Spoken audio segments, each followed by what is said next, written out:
Hello, and welcome to Living a Graceful Life. I'm your host, Denise Medved, and I'm also the creator and founder of the worldwide Ageless Grace Brain Health Program. I'm here to remind you that it's never too late to begin making choices to create the life that you want to live. So, how would we create a graceful life? Do we have one already? What does it look like? What would it look like if we were to design or invite in a graceful life? Well, for some of you, it might be that you decide to set aside some time for yourself, or that you decide to take a course or a class, or take a walk in nature, or slow down and sort of smell the roses, so to speak. But it might be helpful for us to actually understand what the word grace means. So let's look at the Latin root, which is gratia or gratus. And basically, it believes that pleasure is what is the key and source of living a graceful life. So there are many things that could bring us pleasure and that we could invite in to our life on a daily basis.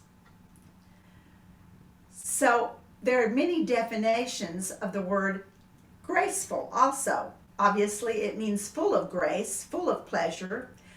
But what does that mean? So graceful also is defined from a physical point of view. Webster says that graceful is elegance of movement. That sounds lovely, doesn't it? It calls to mind visions of swans and ballerinas. But it also means moving through life gracefully, not just elegance of movement as you dance or as you swim, but as you navigate your daily life. Having an elegance of movement that also has poise and grace and balance to it. Who doesn't want that, right? Well, there's also the spiritual definition of grace, and that usually has to do more with the divine bestowing of grace upon us. It's something that's unexpected. It's something that we didn't ask for or try to deserve or earn. It's something that just happens. Usually it's only a few moments of grace, a door opening, an opportunity, a person stepping into our lives, a meeting, a chance glance. There are so many ways to have moments of grace that we feel are divinely bestowed upon us. At the same time, others can bestow grace on us. They can be a friend, a family member. They could even be a stranger. Sometimes those special rare moments of grace that come to us are not only unique and identifiable, but they are also life-changing. Think back yourself about moments that you might define as grace. Grace-filled, graceful. You might even want to pull out a pad and a paper and write down what it would look like to you if you had more grace in your life, or moments of grace that you specifically remember. I know that there were times in my life when certain people gave me a kindness or a chance, opportunity, or a recognition that changed the direction of my life. And I refer to those as moments of grace. Now, how would we go about inviting more of those moments into our life if we feel like we don't have them, or we don't have enough, or it's been a long time since we had moments of grace? Well, in order to do that, we have to understand a little bit about who we are. So I am not just this body that you see wearing these clothes with this color hair. I am more than that.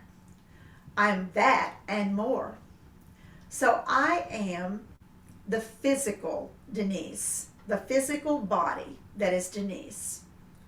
And that includes the brain, which has complete control over every move that I make. It's all about controlling my movement. The brain is also the processor for something we call the mind, which is actually part of the mental realm. So the brain and the body are both part of the physical. And we need to nourish those things because that is the tool that we operate with in this world. The way I walk, the way I move, the way I go to my job, the way I interact with people is through this body. So I need to take good care of it. I always like to say to people that we probably take better care of our cars or our pets than we do ourselves. So who has control over what nourishes this physical part of us, the brain and the body? Well, we do. We might like to blame it on someone else. We might like to say, oh, I can't do this because of that or this. But the reality is we actually have control over movement, over food and nourishment that we put into our body that fuels the brain and fuels the body, over how much activity level we have that makes our body move with more comfort and ease and maybe grace. We're in charge, regardless of where you live on the planet, regardless of how large your living space is, regardless of what job you have, what age you are, you're in charge of what do I put into my mouth and what do I decide to do every day that allows my body to move and have freedom and elegance and mobility, agility. We're in charge of those choices. So why wouldn't we choose to put good things into our body and to move well? You don't have to exercise, you don't have to sweat, you don't have to push, you don't have to drive. You have to continually decide how much movement will I get today so that my body works, it's in its best working order, so that I can feel comfort and ease in everything I do. You all know, if you've ever had a trauma or an injury of any kind, that it's not pleasurable to feel pain or discomfort or limited movement. And so, again, grace, gratia, gratus, is pleasurable. So we can invite in a better way of moving, a better way of feeling due to the way we fuel ourselves. So there's the physical aspect of us. Now, I referred to the mind, which is different than the brain. The brain is an actual organ in the body, and it can be seen and touched by neuroscientists and neurosurgeons. It exists, and it's a visual, actual, tangible thing. The mind is invisible. It's in us, it's through us, it's around us, and it operates through the brain. Commonly described as a greater awareness or consciousness. It's that part of me, that anima, that has life force, that animates this body. So that mind can make decisions. It can use information. It can use experiences. It can use what it sees, what it feels, what it hears, and it can use the brain to process those things, integrate them, make decisions, come to conclusions, establish beliefs and mores. It decides who we are, who we want to be, how we want to operate, what we believe, how we feel about something, what are our passions. All of those things are decided by the mind, which is the mental realm of ourselves, and equally important to the physical of ourselves. So there's another part, the emotions. How do we feed the emotions? Well, interestingly enough, they are affected and brought about by outside circumstances very often. We can feel grief, we can feel joy, exultation, we can feel anger, we can feel wonder. All of these things can happen. And interestingly enough, what we sometimes forget is they can happen simultaneously, meaning there can be a joyful moment in my day. There can be a moment of wonder. There can be a moment of exuberance. And I can still be having grief over the loss of something dear to me or someone. So all of those emotions lay side by side, and that is called the emotional realm. Now, the interesting thing is that we actually have some power over which emotions do we give the most power to. Which emotions do we allow to sizzle and simmer? Which emotions do we allow to be full blown? We have some power over that, and it's through the brain. The brain produces chemicals, proteins, hormones, and some are not so positive, like cortisol, which is the stress hormone. And some are very positive, or can be very positive, like endorphins, oxytocin, serotonin, that can lift our mood, that can cause it to be raised and elevated to a higher level. So we do have some choice over how we activate those chemicals, because guess what? They're activated through movement and physical activity.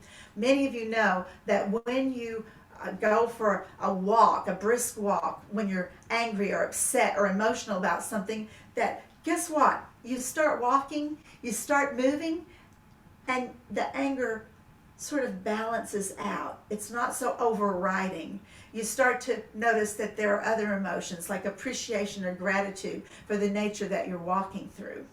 So physical movement can also help affect our emotions. So we have the physical self, the mental self, and the emotional self. And now we come to the spiritual self. So it also has two aspects to it.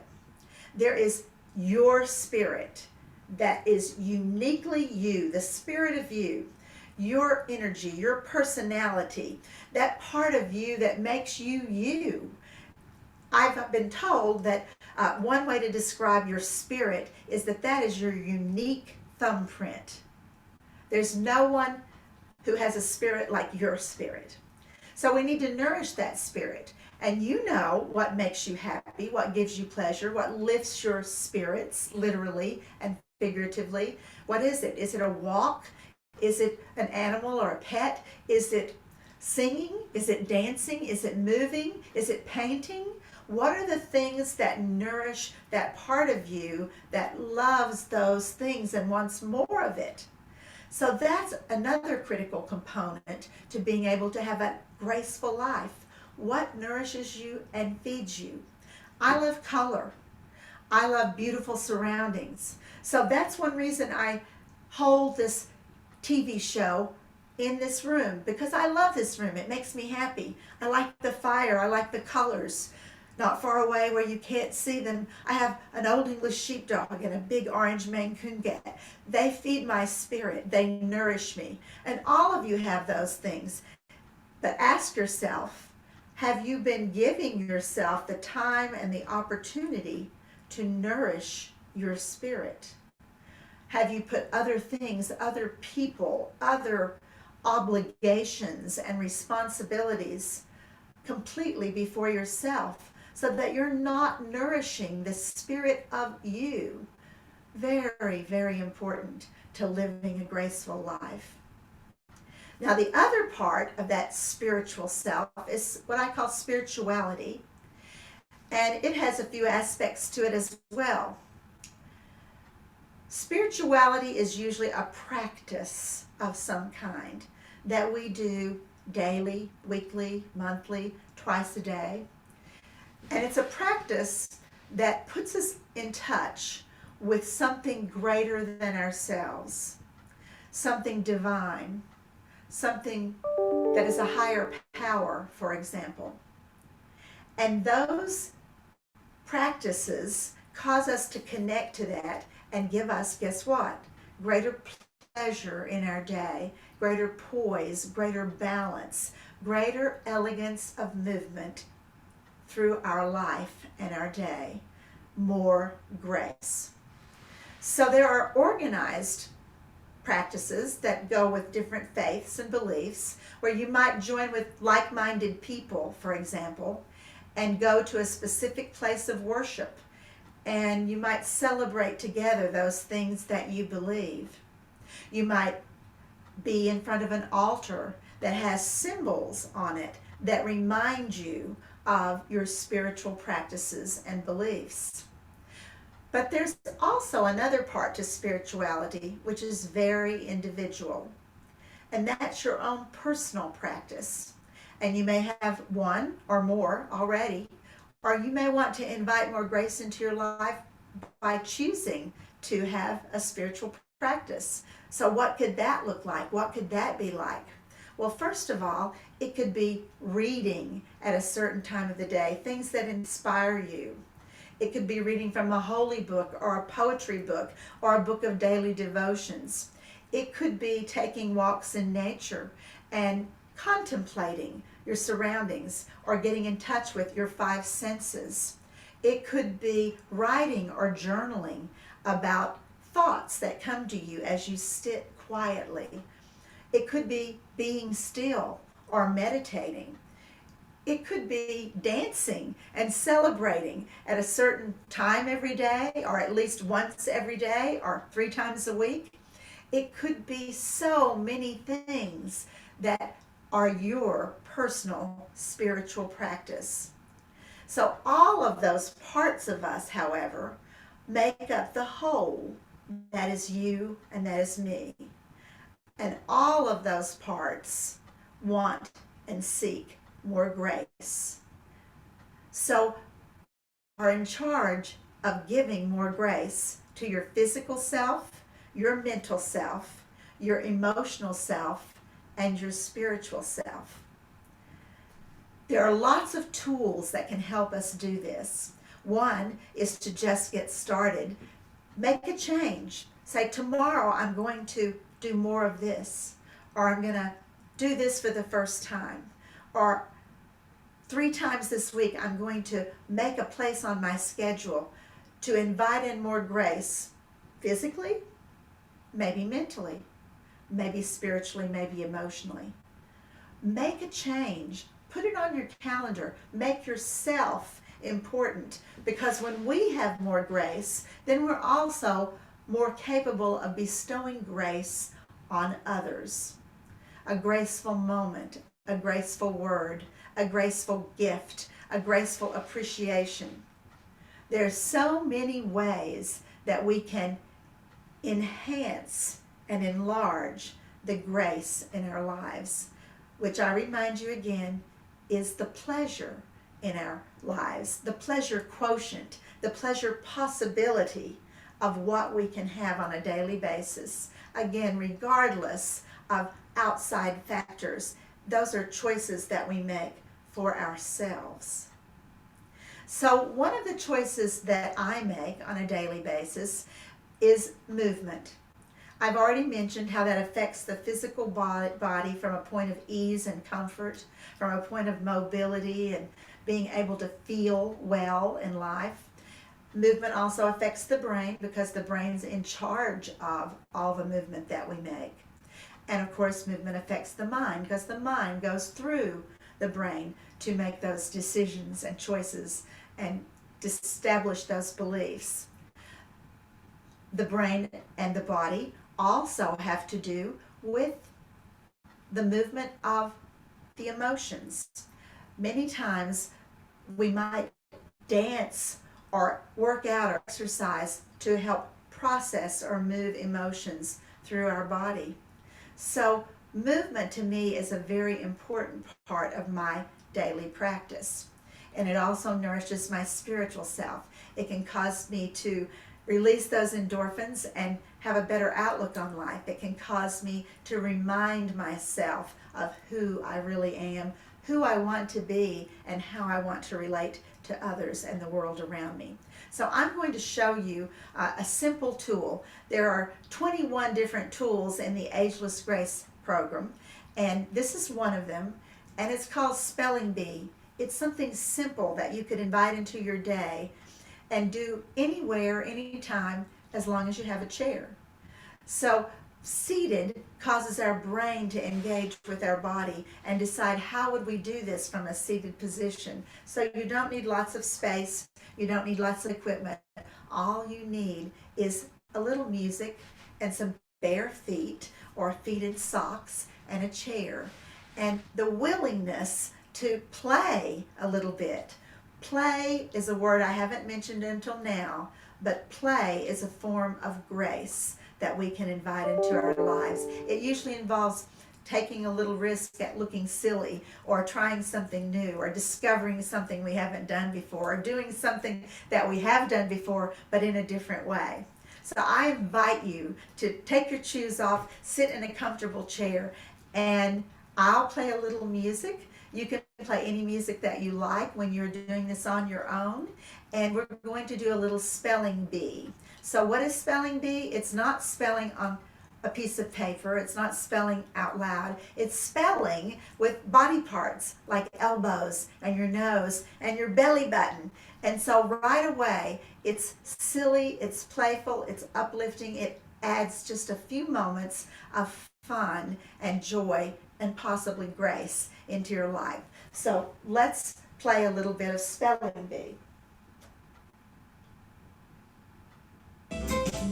So the word we're going to spell, no surprise, is grace in upper and lowercase cursive. Use your two hands to write the word grace in the air, large. Write it 3 or 4 times. Grace, G-R-A-C-E. If English isn't your first language, write it in your language. The word that is the equivalent of grace. G-R-A-C-E. Now, I'd like you to write the word grace with one foot. G-R-A-C-E. Capital G, lowercase R-A-C-E. Write it 2 or 3 times. I hope you're smiling. G-R-A-C-E. Now you can spell this in block letters. Do it with the other leg. You can spell it in Japanese or Arabic. You can spell it in one letter at a time, block printed letters. It's totally up to you when you practice this on your own. I'm just giving you a template to follow. Now with both elbows, write the word grace. G-R-A-C-E.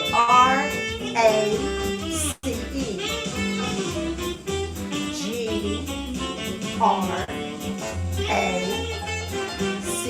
One more time. Something really fun.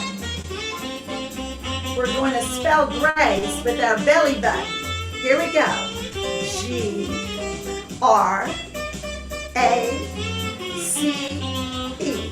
I don't know about you, but that really works out my sense of humor. G-R-A-C-E. G-R-A-C-E.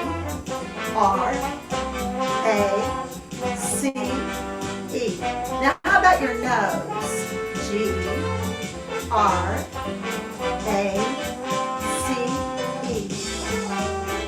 Grace.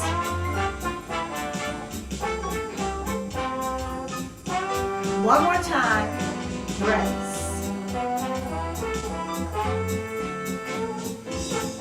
And then let's spell grace with our backs. G-R-A-C-E.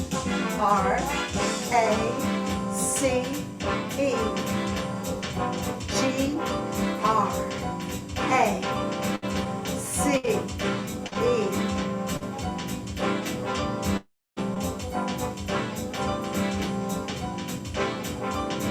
Now on the floor, write the word grace with your foot.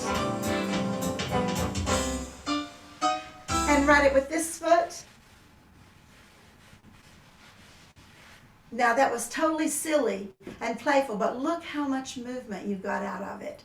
All your joints, ligaments, and tendons, and maybe there's a smile on your face because it's about having a good time and yet moving, nourishing and feeding our brains, activating the primary functions of the brain, and stimulating the body, creating some positive emotions, and perhaps inviting in a little more grace in your body.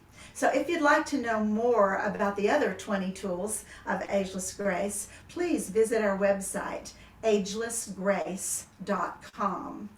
Again, agelessgrace.com. There are classes, workshops, seminars, even a 14-hour certification that you can take and be able to share this program with other people. So I hope you've enjoyed being with me as we do a little of living a graceful life.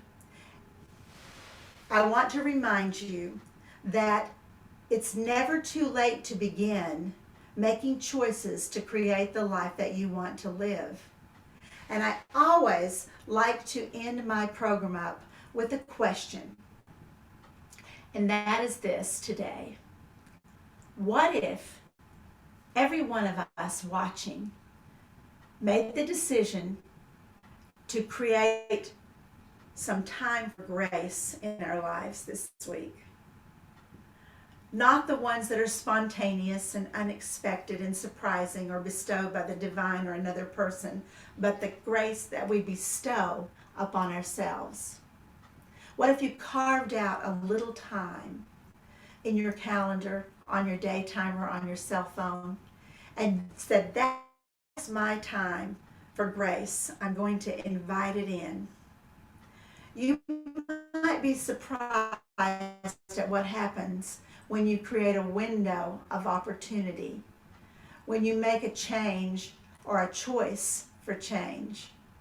You might be surprised what shows up and what can happen. I think if every one of us made that choice to invite more grace into our lives this week, that it might just change the world. Thank you for joining me on Living a Graceful Life. And for those of you who are on here live, you might want to stay on after this episode and join us for some conversation where we can talk back and forth a little bit about the things that I've discussed tonight. So I want to remind you that there's the physical aspect of yourself that you want to nourish. There is the mental aspect of yourself. There is the emotional aspect. And there is the spiritual aspect. All of those are equally important and deserve to be nourished. And the only person who can really nourish each one of those things is you.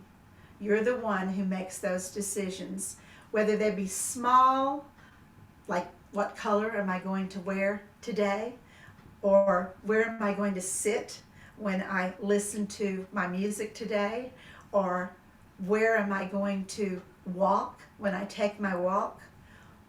All of those things are in your hands, and you can increase the grace quotient, the grace factor in your life by simply choosing to make choices that invite in more grace.